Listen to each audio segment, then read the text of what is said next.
నమస్తే, welcome to 9 TV. నేను ప్రియాంక. 14 ఏళ్ల వయసులో మీ జీవితాన్ని ఊహించండి. స్కూల్కు వెళ్లాల్సిన వయసు అది. స్నేహితులతో ఆడుకోవాల్సిన వయసు. భవిష్యత్తు గురించి కలలు కనాల్సిన వయసు. కానీ అదే వయసులో ఒక అమ్మాయికి పెళ్లైంది. 18 ఏళ్లు వచ్చేసరికి 2 పిల్లలకు తల్లయింది. చదువు అక్కడితో ఆగిపోయింది. చాలా మంది అయితే ఇక జీవితమంతా ఇలానే అని అనుకునేవారు. కానీ ఈ ఒక్క మహిళ మాత్రం తన జీవితాన్ని తానే మళ్లీ రాసుకుంది. 3 సార్లు యూపీఎస్సీలో ఫెయిల్ అయిన 4వ ప్రయత్నంలో ఆల్ ఇండియా ర్యాంక్ 118 సాధించి ఈ రోజు దేశం మొత్తం లేడీ సింగం అని పిలిచే ఐపీఎస్ అధికారిగా నిలిచింది. ఆమె పేరు అంబిక. ఈ రోజు ఆమె జీవితంలో జరిగిన ప్రతి మలుపు ఎందుకు లక్షలాది మంది మహిళలకు ఇన్స్పిరేషన్ అయిందో తెలుసుకుందాం. తమిళనాడులోని దిండిగల్ జిల్లాలో సాధారణ కుటుంబంలో జన్మించిన అంబిక చిన్నప్పటి నుంచే చదువులో ఆసక్తి చూపేది. కానీ ఆ కాలంలో గ్రామీణ ప్రాంతాల్లో బాల్య వివాహాలు అసాధారణం కాదు. కేవలం 14 ఏళ్ల వయసులోనే ఆమెకు పెళ్లి జరిగింది. అక్కడితో ఆమె ఫార్మల్ ఎడ్యుకేషన్ ఆగిపోయింది. 18 సంవత్సరాలకే 2 పిల్లలకు తల్లి కూడా అయింది. ఆ సమయంలో చాలా మంది మహిళల జీవితాలు కుటుంబ బాధ్యతలకే పరిమితమైపోతాయి. నేషనల్ ఫ్యామిలీ హెల్త్ సర్వే పాత డేటా ప్రకారం గత 2 దశాబ్దాల వరకు భారతదేశంలోని అనేక గ్రామీణ ప్రాంతాల్లో బాల్య వివాహాలు ఒక పెద్ద సామాజిక సమస్యగా కొనసాగాయి. చదువు మధ్యలో ఆగిపోవటం, ఆర్థిక స్వావలంబన కోల్పోవటం, ఉద్యోగ అవకాశాలు తగ్గిపోవటం వంటి సమస్యలు వేలాది మహిళలను ప్రభావితం చేశాయి. అంబిక పరిస్థితి కూడా అలాంటిదే. కానీ ఆమె కథ అక్కడితో ముగియలేదు. The moment that change everything. జీవితంలో కొన్ని క్షణాలుంటాయి. అవి కొన్ని నిమిషాలే అయినా మొత్తం జీవితాన్నే మార్చేస్తాయి. అంబిక జీవితంలో అలాంటి రోజు ఒక రిపబ్లిక్ డే పెరేడ్. ఆమె భర్త అప్పటికే తమిళనాడు పోలీసుల్లో కానిస్టేబుల్ గా పనిచేస్తున్నారు. పెరేడ్ లో ఆయన సీనియర్ ఐపీఎస్ అధికారులకు సెల్యూట్ చేస్తుండగా అంబిక ఒక ప్రశ్న అడిగింది. వాళ్ళకింత గౌరవం ఎందుకు ఇస్తారు? ఆమె భర్త చాలా సాధారణంగా చెప్పిన సమాధానం, వాళ్ళు ఐపీఎస్ ఆఫీసర్స్ అంతే. ఆ ఒక్క సమాధానం ఆమెలో ఒక పెద్ద కలను నాటింది. నేను కూడా ఐపీఎస్ ఆఫీసర్ అవ్వాలి. ఒక చిన్న ప్రశ్న ఒక పెద్ద నిర్ణయంగా మారింది. కల కనడం ఒక విషయం, దాన్ని నిజం చేయడం మరో విషయం. ఎందుకంటే అంబిక అప్పటికే పెళ్లైన యువతి, 2 పిల్లల తల్లి. చదువు మధ్యలో ఆగిపోయింది. కాంపిటేటివ్ ఎగ్జామ్స్ గురించి పెద్దగా అవగాహన లేదు. అయినా ఆమె మొదట చేసిన పని తిరిగి చదువు ప్రారంభించడం. డిస్టెన్స్ ఎడ్యుకేషన్ ద్వారా తన స్కూల్ మరియు డిగ్రీ చదువును పూర్తి చేసింది. రోజంతా కుటుంబ బాధ్యతలు, పిల్లల సంరక్షణ, ఇంటి పనులు, రాత్రులు చదువు. ఇలా సంవత్సరాల పాటు తన రొటీన్ కొనసాగింది. ఇది ఒక్క రోజులో జరిగిన మార్పు కాదు. ఇది కన్సిస్టెన్సీ, ఇది discipline, the biggest support system. మన సమాజంలో విజయవంతమైన వ్యక్తుల గురించి మాట్లాడేటప్పుడు వారి వెనుక నిలిచిన వాళ్ల గురించి చాలాసార్లు మర్చిపోతాం. అంబిక కథలో కూడా ఒక ముఖ్యమైన వ్యక్తి ఉన్నారు. అదే ఆమె భర్త.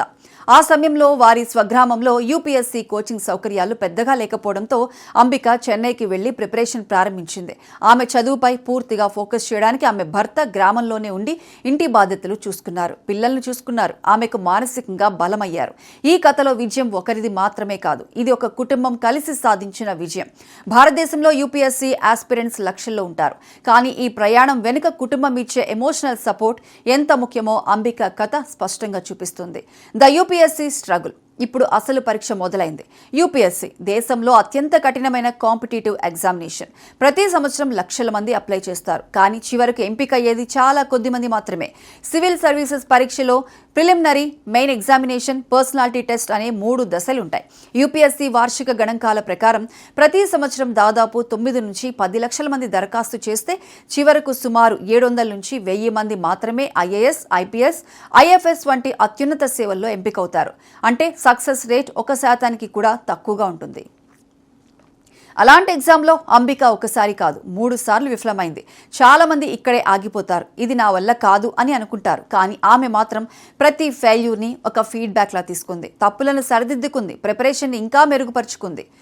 The break through. ఎన్నో సంవత్సరాల కష్టానికి చివరికి ఫలితం వచ్చింది. 2008 యూపీఎస్సీ ఎగ్జామినేషన్లో అంబిక ఆల్ ఇండియా ర్యాంక్ 118 సాధించింది. ఆమె భారతీయ పోలీస్ సేవ, ఇండియన్ పోలీస్ సర్వీస్లో ఎంపికైంది. ఒకప్పుడు చదువు పూర్తి కాని అమ్మాయి ఇప్పుడు దేశంలోని అత్యున్నత యూనిఫార్మ్డ్ సర్వీసెస్ లో ఒకదానికి అధికారి అయింది. ఇది కేవలం జాబ్ కాదు, ఇది ఒక సామాజిక సందేశం. Why people call her lady Singam. IPS గా బాధ్యతలు చేపట్టిన తర్వాత అంబిక అనేక కీలక పోస్టింగ్స్ లో పనిచేశారు.